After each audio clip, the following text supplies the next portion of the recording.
Do you currently feel stuck? And are you looking for a way to reignite the spark? Maybe you're trying to grow your business and you're struggling to figure out how to get the motivation to make it happen. Maybe you are just at the place where you're thinking, what is next? If you've said yes to any of those questions, then you are going to want to stick around for what I've got for you in this live stream. Hi, I'm Jor'El, global business and branding strategist and do what you love activist. And welcome to an episode of Cyber Celebrity Brands Uncovered, where you get an insight into my brand and the wonderful brands I meet along the way. And today I've got someone that's absolutely amazing for you. This gentleman knows no bounds when it comes to really going after what he wants to achieve and when it comes to really living a life that's fulfilled. He's had amazing challenges, some amazing highs, but also some incredible lows, but yet still through it all, he's maintained his positivity, he's maintained his resilience, and he always seems to have just an amazing smile on his face. I was introduced to him by a mutual friend. And as we got speaking, I instantly knew that he was a brother from another mother, that we were cut from the same cloth. And I was just floored by his story. And so what I want to do is I'm going to bring him to the stage and I'm going to allow him to share some insights with you about exactly how he's been able to take those lows and transcend them to those highs, and how he's got to a place where he now is living a life that is totally fulfilled and that feels 150% on purpose. I would like for you to join me as I introduce Marcel Kuhn to the conversation. Hey, Marcel, how are you? Hey, Jor'El, great to be here. Thank you so much for having me. Thanks. Not to worry at all, my friend. Thank you so much for joining. Now, Marcel, I want you, just for the benefit of those that are watching right now, just share a little bit about who is Marcel? Like, what is it that you do? What are you doing right now? Tell us a little bit about who the brand Marcel is. Thanks for giving me this opportunity. So Marcel Kuhn is all about doing the unthinkable. So for the last 7 years, I've been working on my first book. It's called Unthinkable. It's still not out yet, but it will be out this year. It's about doing the unthinkable. And when I started writing this book, I was thinking about what makes some people successful and fulfilled, and why are other people not fulfilled and not successful. So I had the mindset that you need to be successful first, and then you can find fulfillment.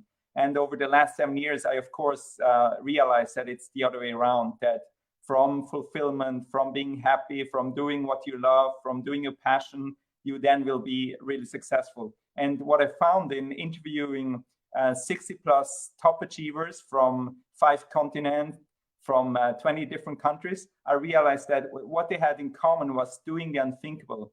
So for me, doing the unthinkable is not doing something crazy, but it's about doing what you cannot think of. You know, as long as you cannot think it, it's impossible. As soon as you can think it, imagine it, then it's possible. And so in the last year, I decided to quit my corporate job in continuous improvement and build my own coaching and training company. And my objective is to help people to go from a life that is maybe not fulfilling to go to a huge life that is connected to the passion. So this is what my brand Unthinkable is all about. I absolutely love that, my friend. You said so many things there, which I want to look into. And one of the things I'm really interested in is that you were talking about finding that courage to actually do the unthinkable. And one of those unthinkable things that you did was, stepping out and setting up your own company or your own brand. And you see, oftentimes people, I love how you kind of articulated it, people think that the unthinkable has to be something like mind-blowing. But we are doing the unthinkable every single day, you know, because the unthinkable is all about energy for me anyway, the feeling. You know, how do you make other people feel, and how is it that you're able to then infect them with the ability for them to take the next step? That's one of the things that I do every single day that I believe is unthinkable. But I know that, you know, you are now at the place where you're running your own mindset company, you're doing your own business, but it wasn't always like that, was it?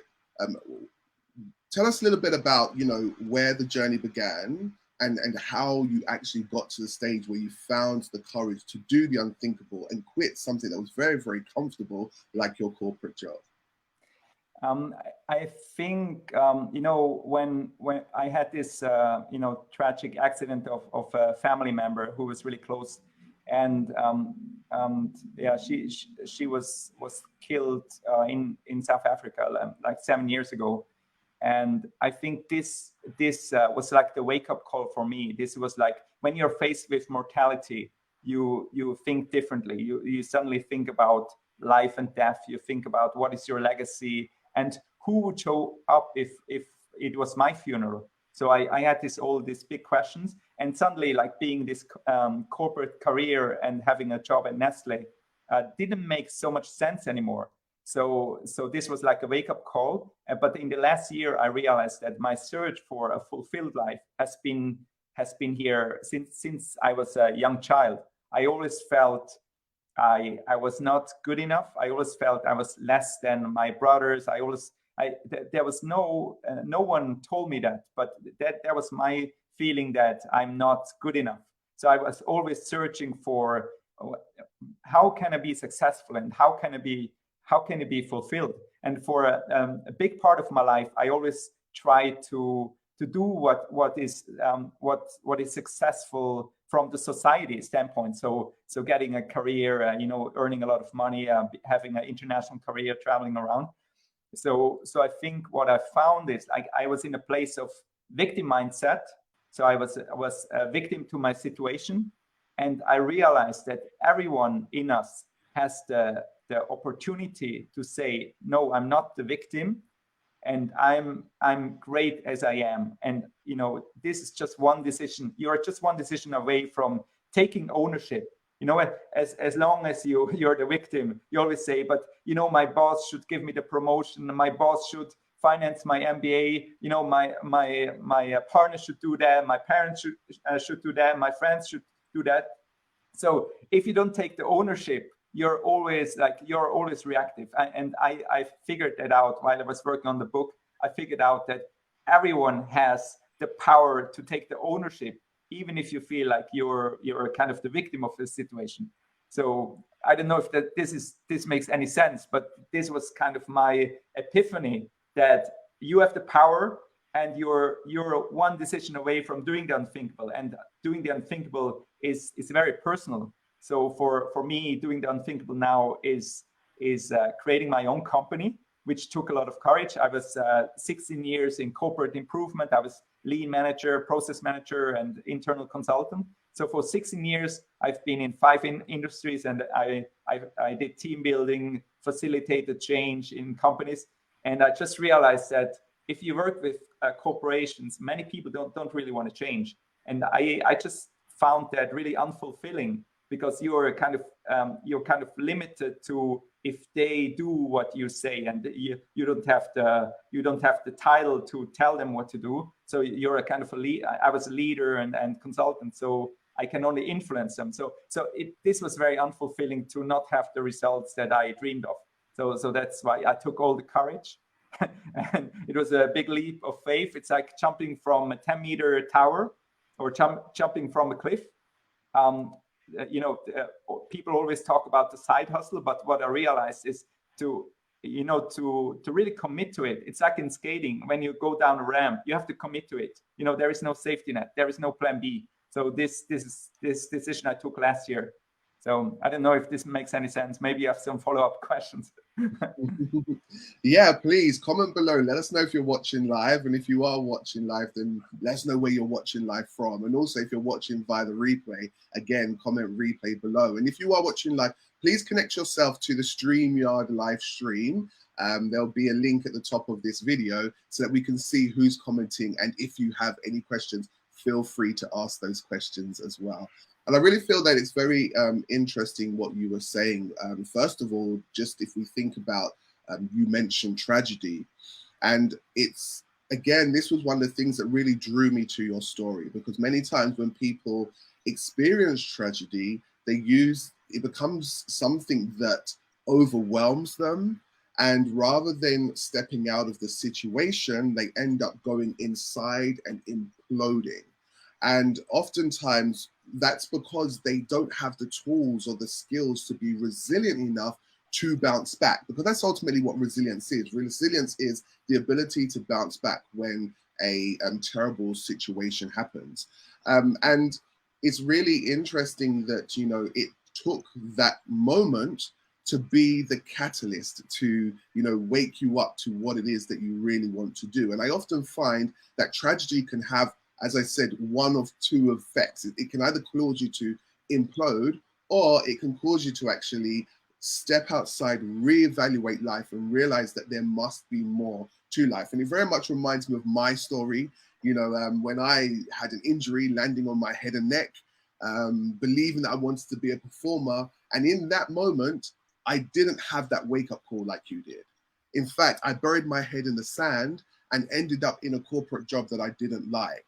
And that can be a cycle that you do for a number of years until you get that it's almost like the straw that breaks the camel's back, and you just can't take it anymore. And for me, that was just being in this mundane job, doing something that I really, really loathed. And I just needed to get out, and I just needed to move into something that was bringing me joy. And I think it goes back to what you were saying earlier, that, you know, if you go after what actually makes you happy, everything else will then realign and connect with that. But oftentimes we think we have to chase other things like money, or we think we have to chase things like success, or it's connected to what other people will think about us. And actually those things just act as a heavy weight, which stops us from achieving the true potential that we have inside. So talking about that, how did you come to the awareness? Like, what was you feeling? What was you thinking? What did it look like when you suddenly hit that point and knew that you had to move in a different direction? Because there's lots of people that don't quite understand what they're feeling and what it can mean. So please share with us, what was that feeling for you? What made you decide, yes, this is the moment that I'm going to make that move? I think in my case, everyone around me and around the family was really sad. So they were kind of in a shock freeze, you know, in a situation where they couldn't move. They were in shock, right? And I tried to hold everything together, the family and all that. But then I was really intrigued by Tony Robbins. So I found Tony Robbins. I didn't have the tools, so I went online. I went on YouTube. I went on Google to find what are tools to be stronger for my family. You know, to be there for my kids and for my partner. So I went on a search, and then I found this YouTube video of Tony Robbins, and I binge watched all the Tony Robbins YouTube videos, and then I decided to do a coaching certification of Tony Robbins. And I think from that training with Tony Robbins, I suddenly had this idea that I need to write a book. And never before in my life, this was only like 2 months after the death of this family member, you know, never before I had the idea of writing a book. And suddenly I had this idea, I need to find out why are some people so successful and fulfilled. And I, you know, in 5 minutes, I came up with a book title. It was Achievers, 1,000 Ways to Success and Fulfillment at that time. And I came up with 10 questions, and I just went to the internet, and I contacted like 200 people that I thought were successful and fulfilled. So like top level athletes and really successful people, entrepreneur, coaches, authors. So I reached out to that. So I think for me, I'm really curious, And in the beginning, I had a bad feeling because everyone else was so sad, and I was going after people, and that inspire me. So I had interviews at night or in the morning. I talked to people from all over the world. So I started to get really excited. So I think in my case, how I go through difficult situation is my imagination. I just imagine a future that is bigger than the present and bigger than the past. So in my case, it's imagination. That's how I went from from it's unthinkable to it's thinkable, it's possible. I love that. And, one of the keys to that, when you were saying that, it just reminded me of the power of state, and how the imagination has the ability to help you to access a different state. And, oftentimes, when you're stuck, if you're currently stuck right now watching and you're wondering, how can I move my life forward? What is next? What does life have for me? This can't be it. One of the very things that you need to start looking at is, what kind of state are you in right now? You mentioned earlier, are you in a victim state? Are you feeling that, you're at the mercy and you're at the whim of everybody else? Or are you in a go-getting state where you know that this is going to be the year, or this is going to be the month, or this is going to be the time when you're going to take your life to that next level? And I think, as you said, being able to see, that it becomes thinkable, and then it becomes unthinkable, because it's like you start doing things that you just couldn't imagine. And so it's all about activating the state. And talking about activation of state, what can people do? What's very quick ways? Obviously there's deep work that has to be done sometimes with the mindset, etc. But what we're really interested in is real life solutions. What could someone do right now, in the chair that they're sitting in right now, to really shift their state and help them to really think about doing something unthinkable? Yes, so I think when you talk about state, they're at all the states we have been in our life are resources that we can use. And in NLP, and Tony Robbins does a lot of NLP. He doesn't call it NLP, but he does NLP. And I've done a lot of training with him, but also NLP training. And you can achieve any state in any moment just by when I tell you, Jor'El, imagine when was the moment you were most successful, you were most proud. Well, what is there a specific moment that you can imagine, that you can remember? It has to be really specific, and what did you smell? What sounds did you hear? What smell did you smell? What was your posture like? How did you feel in your body? How was your posture? How were your shoulders? And when you go in this specific moment and you go with all your senses, with what you smell, what you hear, what you taste, what you touch, if you go back in this moment, then your body posture will shift, and this is at your fingertips, and you can do it. You can do the same thing with a negative state. I can guide you back to a state where you were in pain and crying and suffering, and your body was tight, and you felt like your solar plexus felt close and cramped, and so you have this at your fingertips. So within I guess like 10 seconds you can be in that state, and you will have the same feeling. And confidence is not about skill. Confidence is a state. So if you're a coach and go out there to coach people, this is a state. It doesn't have to do with skill. So you can do 10,000 courses, you can read all the books, but if you don't feel confident, if you don't have the state of confidence, no degree will make you confident. So this is the same principle about the state. I really love that, and it's about imagination, which you mentioned earlier, being able to tap into that imagination and to understand, how do you do confidence? How do you do success?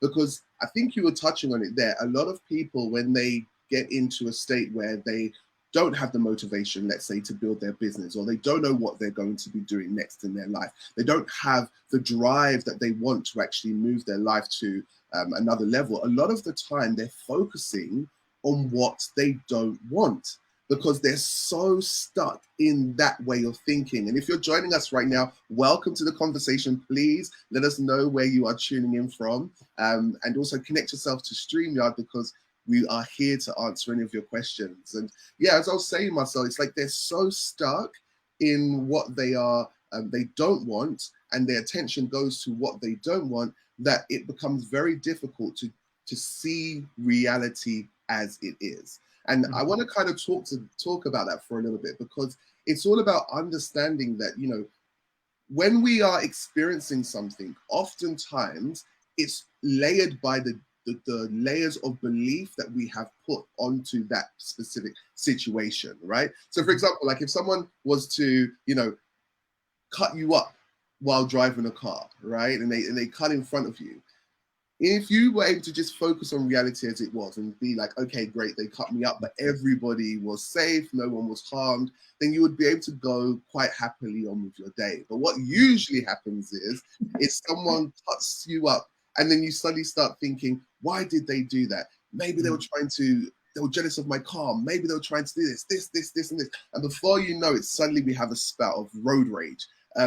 Where you're beeping your horn, you're swearing, you're cursing, and all again, it's about being trapped in that moment and not being able to just look at reality as it is. Now, Marcel, you mentioned that you had the inspiration to write your book, that you came up with a book title and you went and you interviewed those inspirational people, and you were looking for the answer. What is it that makes people successful?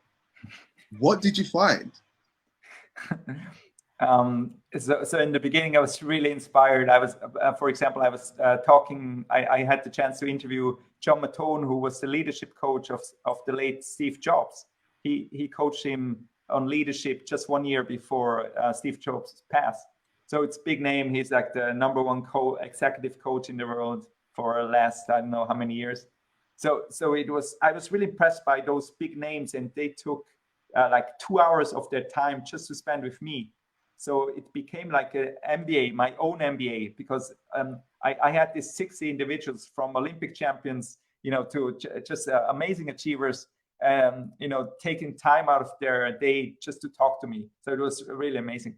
But what I found is, like, all of them, maybe they have really special skills and they are really good at, you know, like, for example, at triathlon or at rowing or at coaching. But in otherwise, they have family issues, they have divorces, they have problems with their children. So I realized that actually we are all human beings and we are all the same. So in the end, I realized that, you know, even though they are maybe Olympic champion, but they still get divorced and they still have to do their taxes. So they're just humans like us. So I, in the beginning, my story was really about telling the story of the achievers. And I didn't see that I was doing anything special, but over the last few years, I realized that actually by bringing all this together and by finding you know, this unthinkable, I need to be part of this book and tell my story. So I think this is, I felt really insignificant in the beginning, but then I realized like you can buy many books with interviews, but my book is only relevant if I tell my story. Like, everyone has a story, and everyone has a story worth telling. So this is what I realized, from like putting them on pedestals and, you know, like, oh, they're so amazing. And of course they are amazing. Like, every human being is amazing. And of course they have done great stuff. They have done great achievements, great wins and great losses, and they have done the unthinkable, but they're the same as me. So this was a big realization. So if you are in a situation right now where you feel there is no way out, there are like, of the 7-8 billion people in the world, there are many people who are in the same situation right now. So we are all the same. I love that. That's the story of honoring your own story. And I always say to people, like, you know, if you are looking to, you know, transform your life, maybe you are wanting to start your own business, or maybe you want to, you know, write a book, or all of those hidden, desires that you have inside, which oftentimes you don't quite understand how to make it a reality. One of the very first things that you have to do is you have to honor your own story, and I believe that actually our story has been designed to help us find our calling, because I believe our calling is just who is the group of people that you've been called to serve, right? Because you've had some highs, you've had some lows. Marcel, we've heard some of your like tragic lows, and we're hearing about your highs. But in between your lows and your highs, there are life lessons. And these life lessons become the golden nuggets upon which you can share with other people, and that you can begin to start moving past your pain and your trauma and changing it into something that's absolutely beautiful, something that really can, shape your destiny, but also transform other people's destinies along the way. And I just love the fact that you had these people on pedestals, because we all do, right? Whenever we see someone famous, or we have our celebrity crushes, and we think about, oh my gosh, what would I do if I met such and such? And mine is Beyonce. If I met Beyonce, I think I would just collapse. But it's like, what is it that how would you respond if you were to meet these people? But yeah, the greatest brands that we know, Oprah, Tony Robbins, all of them were just normal people like you and I, and they just found the spark, like we're talking about in this conversation, to actually step out and do something. And if you read their autobiographies, you realize that they came from very destitute times. They suffered extreme hardships, and it all starts with honoring that story and finding that ignition that makes you decide that now is the time. Oh, And I want to add about the story. I mean, the more specific you are about your story, the more it is universal. So, this kind of a story. So everyone has had like deaths in their life, like loved ones passed away, or they had divorces or whatever. But the more specific you are about your story, the more powerful it becomes. And you don't need to serve like millions of people. You can just serve 10 people or one person. But when you're really specific and use the power of your whole story, you can serve so many people just by your life lessons and your tools that you learn, and how you pass how you went past your obstacles.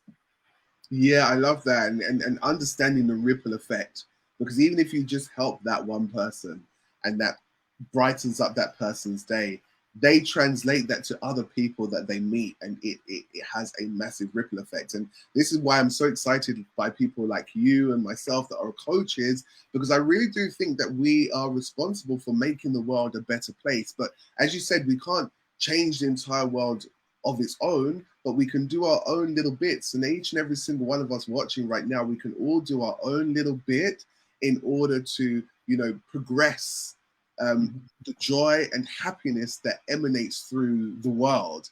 Because I feel like if there's more joy and there's more happiness, we would not have crazy things like wars and all of this kind of stuff, because it's all born out of somebody's dissatisfaction, somebody's desire to have more, And so, Marcel, tell us, what do you like to do? What is it that you like to do to have fun, to get yourself into the mood, to really kind of, get your energy so high that you're ready to step out and do the unthinkable?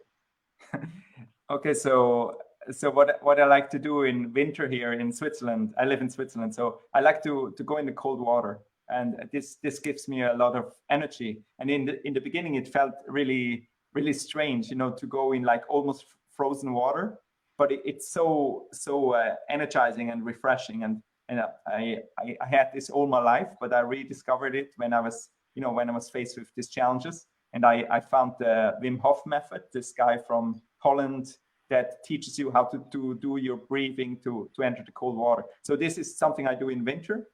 And what I love when I can is surfing, riding waves. This is what gives me the most passion and flow. And I think so I studied a lot about flow consciousness. And I feel, this is something that really shows me like the flow of life, and when you live in flow, you don't force things, right? So it's like the wave or like a river, you just flow. So I found that when you force things, and that's maybe what I did in a corporate job, I forced it with with my effort, and I realized this is not fulfilling. To live in flow, you have to have some white space in your life. You have to follow your intuition. So I think this is what gives me the greatest pleasure. Be in the ocean, or today, that's why I'm maybe a little red. I was in the pool. I do swimming, so I love to be in the water all the time. So this gives me energy. I really love that, because one thing I come into, and I see a lot with people that I work with or people that I come into contact a lot, is that they have forgotten what makes them joyful, and when you forget what makes you joyful, or you just don't take time out just to explore things for the sake of exploring things, most times we always do something because there's an agenda, or there's something attached to it. Oh, I do this because I make money, or I do this, or I can't do this because it's not going to make me money.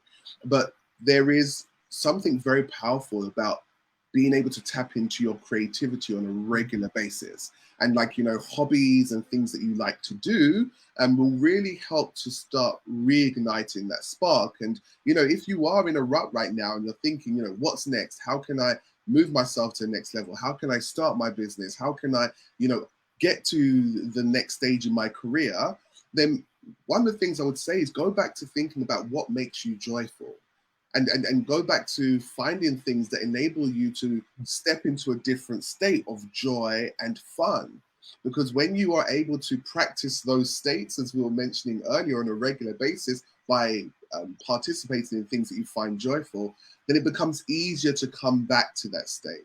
But it can be equally as easy to just wake up in the morning, whatever time. I was waking up at 4 a.m. in the morning, then I was traveling 2 hours to get to the office. Then I was in this office, this pressurized environment, like from meeting to meeting to meeting to meeting, while at the same time I'm still required to do my tasks, and then I'm now trying to play catch up at the end of the day, to then jump in the car, get back home. Now it's 8 o'clock, 9 o'clock, just to shove enough food down my stomach to go to sleep, to then wake up and do it all over again. And when you're stuck in that loop and that cycle, it becomes very, very easy to just stay there. And as I said, you start focusing more on what you don't want and not thinking about the things that you want. Another thing that you mentioned, Marcel, which I thought was very interesting earlier on, and I see a lot of people that I come into contact with, people that are probably watching right now, struggling with, is seeking the approval of others, or worrying about what other people will think, or how other people may react. And in the work that I do, I call that having a strong external reference, where the opinions of other people actually mean more to you than your own opinions. And I wonder if you've ever, I think you mentioned it before, but can we unpack that a little bit more? Have you ever been in that situation? And what did you do to begin to really understand that the opinions of other people really says nothing about who you are and your intrinsic value at the core?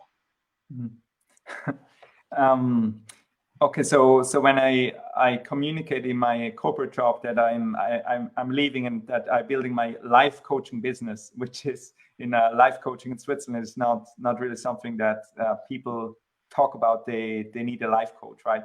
No one in Switzerland needs coaching, because you go to a psychiatrist or a psyche, but you don't go to a coach. No, So in my corporate job, in my team, people told me that I will fail, and that what I do is like I don't have a solid business plan.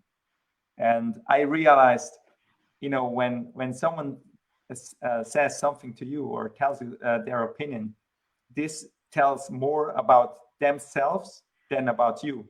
So it's when when you listen to this opinion, then you let yourself be influenced by that. But I never let myself be influenced by that. I just knew that's her story, that's his story. This is not my story. I know of course, if I take this jump, I'm going to succeed because I put everything I have into it. So you can tell me I will fail. So this just means I do a reframe. That's also NLP. You can reframe. So when I think Einstein said that, you know, when your dreams are, you know, when you have big dreams, then people will say that you're insane, or I don't know the exact wording, but it's when people don't tell you not to do it, your dream is not big enough. So when people told me I will fail, I realized, okay, I think my dream is big enough. So people maybe are jealous or tell me I will fail, because that's their story, right? Because when I move into a fulfilled life, which I have now, when I feel like swimming, I go for a swim, and I maybe work until 11 at night, but I'm happy, you know. So it's really amazing, and I go travel and I go surfing, and I can work from anywhere. So this is really exciting. So people that are still in the corporate job, they maybe judge you that what you do is irresponsible. I've been called irresponsible, that I should take care of my kids, and I shouldn't just enjoy myself too much. I should be responsible of the kids and have a real job and be in corporate. Yeah, but that's not my story. So this is how I do. I reframe a lot. I love that. I love it. Making a separation between their story and your story. And oftentimes, you know, when someone sees you doing the unthinkable, for them, it's like almost a slap in the face, because they don't have the courage to do the unthinkable. And so oftentimes they want to dim your light because it enables them to just keep shining, as it were. And another thing that I've really like took away from that is really recognizing that, you know, we all have what I call our powers. So we have thoughts, we have feelings, we have words, we have actions. These are our powers, and they give us the amazing ability to create. We can create anything we want using these powers. But also other people too have those powers. You know, they have their ways of thinking, feeling. And, you know, if you get so absorbed in what they are saying and what they are thinking, the crazy thing is that it will stop you from doing anything that you want to do. And I often see this happening with people if they're trying to grow a business or they're trying to grow their brand. You know, the simple things that they need to do to make that brand a success, you know, maybe it's doing a video like this, or maybe it's writing their very first post, or maybe it's like, you know, putting an image out on Instagram or something like that, because they don't understand why have they not got the motivation to do it. You know, they've researched it, they understand how to use the tools, but yet still when they go to do it, they find that they want to watch TV, or they find that suddenly they're tired, or they find that suddenly they're hungry, and they seem to be distracted by everything else. And oftentimes that's because what's going on in what I call the higher conscious mind, some people call it the subconscious, is this program running where they have a strong external reference and they're looking at other people's opinions and what they may think, and this is actually marring their ability to just go forward and do what's necessary to actually step into a better position. And so, you know, one of the things that you have done, and you have interviewed lots of inspirational people, what would you say was the most poignant point, the poignant thing that you remember? Maybe it was a word that someone said, or a quote that someone said, or a phrase while you were gearing up for this book that really stuck with you and that you think would be of benefit to our audience. So I just remember a really inspiring story. I interviewed Mustafa Salome, and he was born as a refugee in a refugee camp in Jordan. So his parents are Palestinian, and he grew up with 9 siblings, and so in a refugee camp, and his dad didn't have enough money to look after the family. So he worked in restaurants in Jordan, and so he created some salary to help his dad, you know, looking after their his siblings and the family. And then one day he was working in a restaurant in in Jordan, and then he got the offer to work for the Jordan ambassador. And then he was in the UK. He learned how to speak English. He became a food and beverage manager. This sounds now really easy, at the Sheraton.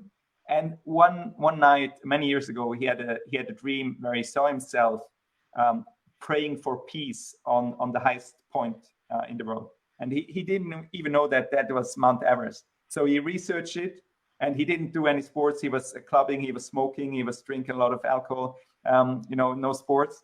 But he had this dream that he needs to go on Mount Everest and to pray for peace. And he made it happen. A few months later, he was climbing the mountains. He researched everything, and now he's one of the 20 people who climbed the 7 summits, which is the highest peak of each continent, the 7 summits. And plus, he skied to North Pole and South Pole, he's from Jordan. He learned how to ski when he was 39. But he did all that, and he said the most important thing that you can have is self-belief. And that's how he became a food and beverage manager. That's how he reached Mount Everest. He failed twice, so he only climbed it in the 3rd attempt, and on the Jordan Independence Day. And he was knighted by the King of Jordan. So and now he helps people follow their dreams. So he said the most important is to have a big dream, a dream that is bigger than yourself, and to have a strong self-belief, and to have passion. And then there is, he says, mindset is 70% of the equation, and the rest, it's it's effort and perseverance and never giving up. But the most important is self-belief. Wow. Yes. How many? Let me know below if that resonated with you. An absolutely amazing story, and I think that is one of the biggest things, because oftentimes, when we're doing something new, it's not just outside our comfort zone; it's outside comfort zones of other people. The people that have been comfortable with us being uncomfortable, and so oftentimes you don't have many cheerleaders, especially when you are starting out. And you have to be your own cheerleader, and you have to be able to stand through the adversity of, like you said, when you were quitting to become a coach, of people saying that you're going to fail, you're not going to be able to do it. And that's where the self-belief has to come in. It's almost like an anchor for a ship. And like when a massive wave comes and crashes the ship, as long as there's an anchor there, the ship is steadfast. And oftentimes, people share their visions and share their dreams and their ambitions because they're excited, but they haven't taken the time to really build that self-belief around the vision and the dream. And maybe that's something that, one of the things that I've learned to do, and to what's helped me to achieve my success and to be able to build my coaching business, to leave my corporate job and to, be able to build my app, is taking the time out to really understand what it is that I want to do, get the resources in place around what it is that I want to do. And resources can just be find other like-minded people who are doing similar things.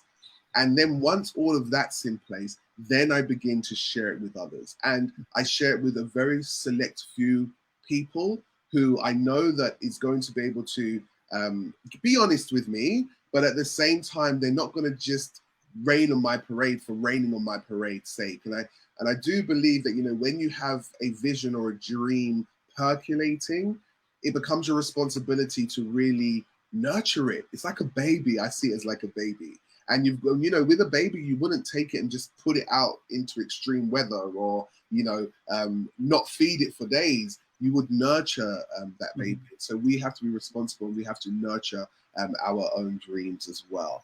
I'm really fascinated. I've really enjoyed kind of talking to you and getting to know you. We're going to be wrapping up soon, but one thing I wanted to say was, is there anything that comes to mind right now? What is it that you would want to, or you feel compelled to share with the audience as a bit like your final words? Yeah, I think we just need to understand that all the magic happens outside of the comfort zone, and the comfort zone for everyone is different, but you cannot build big dreams from the comfort of your sofa. so if you're one decision away from doing the unthinkable, and doing the unthinkable it's personal, and self-mastery, the path to self-mastery is personal. So for everyone, it will look different. Stepping outside of the comfort zone for me was now to step outside of corporate. For someone else can do to run a marathon or to build a foundation. So I think you need to step outside of the comfort zone, and you have the power. If you choose to do it, you can do it. And once you have a big dream and you talk about the big dream, and other people, like-minded people, will join and will hold the space for you, will visualize with you, and suddenly you have like a momentum, and it just keeps snowballing. It gets stronger and stronger, but you always have to believe in yourself. So this is taking ownership, self-belief, stepping outside of your comfort zone, and do your greatness and following your excitement. I think the following your excitement, I circle back now to what you said. What do you enjoy? Following your excitement is never happenstance. Following your excitement is always connected to your deepest passion and to your unique gifts. So if you follow your excitement, and you will find a way to make it, to monetize it, and to impact other people. And you can go from impacting one person to impacting 2 billion people. But it doesn't matter if you impact one person and this person impacts 1 billion people. You have indirectly also impacted many people. So this is my final word. I don't know if it makes sense for you. I hope you can feel my excitement about this topic. And this is my mission now, to help people get unstuck, go from linear growth to exponential. Because as long as you stay in corporate, you cannot grow exponentially, because the system keeps you stuck at the same level. And other people tell you when you get a promotion, but when you create your own dream, then you can go exponential. You can grow times 2, times 4, times 21, times 100 every year. It's all mindset. It is indeed. I love that, and I like the element that you were mentioning earlier, which is about trust. Many times people trust in some things, but they don't trust in other things when it comes to their dream. And one of the things that we have to recognize is when we have a dream and we want to make it a reality, we have to trust in ourselves. And many people are able, let's say, to trust in themselves, but then you also have to trust in other people. And sometimes people can have a real difficult time trusting in others, because they've been let down in the past, because of, hurts that they're going through at the present moment in time. But trusting in others is really, really key when it comes to enabling a dream to grow, because, regardless of whatever dream it is, you can't build it in isolation. As they say, no man or no woman's an island, right? And so it's about trusting others. And then the other one that people don't necessarily think about, but it's like trusting the universe, or trusting God, or trusting physics, or, source energy, whatever you call it. But understanding that you've got to do your bit, and then allow and create the space to attract what it is that you want into your life, by allowing the universe to co-create with you. And that's one of the biggest things that I've learned, is like, co-creation with the universe, and stepping into that and really feeling what that looks like, understanding, as you were saying earlier, what it smells like, what it tastes like. How do I do co-creation with the universe? So Marcel, where can we get the book? Is the book out? Where can we get the book? The book will be out this summer or autumn. Yeah, it's not out yet, but yes, I will shout around in the whole marketplace when it's out. I will be so excited. 7 years. Well, stay tuned, because we'll definitely be giving you an update and letting you know when the book is out. And how can people, stay in touch with you? How can they connect with you past this conversation? Yes, so I have a website. It's called unthinkable-mastermind.com. That is up, and I share some of my stories, some of the interviews there, and also there is the other website for my company. It's called quantumjumpnow.com. That I'm just building it up now with all the content, with my programs, with the coaching and the events that I'm doing. So yeah, and also LinkedIn. I'm really active on LinkedIn. I think it's a great area, or to collaborate, to connect with people. Yeah, so this is where you can find me. That's absolutely amazing. Marcel, it's just been absolutely speaking to you. Your story is fascinating. Your energy is just so infectious. And I know that the people that have been watching, the ones that are watching through the replay, will definitely have learned something about what it means and how do you step into doing the unthinkable. I want to thank you so much for being on Cyber Celebrity Brands Uncovered. And I'm really looking forward to staying in touch with you and being able to follow more of your journey for when the book comes out and lots of other things I know that you've got inside the pipeline. I'm definitely going to stay tuned for that. So once again, Marcel, thank you very, very much. Thank you so much. I appreciate you and glad to be here. Thank you. Thank you. So there you have it. There we have Marcel and his amazing, fantastic journey. I mean, comment below. Let me know how you found that discussion. What was your biggest takeaway? What was the biggest thing that you learned from Marcel's journey? Marcel shared with us how he was able to take himself from a really catastrophic situation to being able to now rise to the level of where he is. And I think he stands as a testament of what I celebrate as cyber celebrity, someone who it's not about the pomp and the pageantry and the flashing lights and the cameras, but actually it's honoring the unsung heroes. You know, the people who have the courage, the people who have real life solutions to real life problems. That's who we celebrate when it comes to cyber celebrity brands and uncovering the brands and the people behind the missions, the visions, the journeys, and the stories.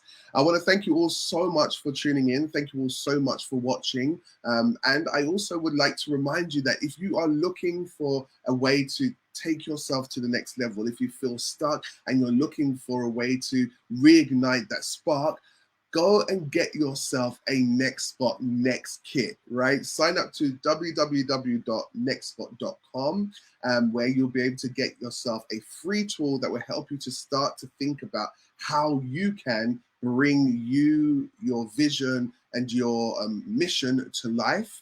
And also alongside that, there's lots of free information about how you can begin to start that journey of building your own brand, where you can then turn your passions, your talents, your skills, your knowledge into a force that can really help to transform not only your life, but other people's lives. I have truly enjoyed serving you today. And until next time, I look forward to speaking to you very, very soon.